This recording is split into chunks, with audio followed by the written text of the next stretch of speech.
ఇష్టం సార్, తను లేకుండా నేను ఉండలేను సార్. ఆయన చూసారు, తలా ఊపారు, నో అని చెప్పి తలుపు వేశారు. ఎందుకు సార్ అంత రుప్పు, మేమిద్దరం పర్ఫెక్ట్ స్టఫ్. ఎందుకు సార్ అంత రుప్పు, నేను మీకు నచ్చలేడా? మీరు కాదు అనా, లేదు అనా, నేను తనని పెళ్లి చేసుకుంటా. మీరు వద్దు అనా, వద్దు అనా, మాకు మీరు బ్లెస్సింగ్ చేస్తారా?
ఎందుకు సార్ అంత రఫ్ఫు, మేమిద్దరం పర్ఫెక్ట్ స్టఫ్. ఎందుకు సార్ అంత రుఫ్ఫు, నేను మీకు నచ్చలేదా? మీరు కాదు అన్నా, లేదు అన్నా, నేను తనని పెళ్లి చేసుకుంటా.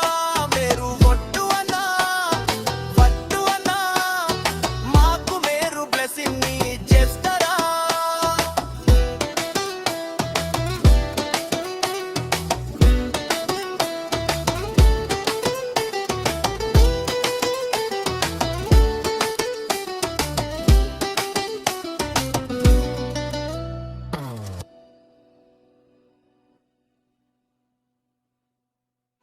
ఎందుకు సార్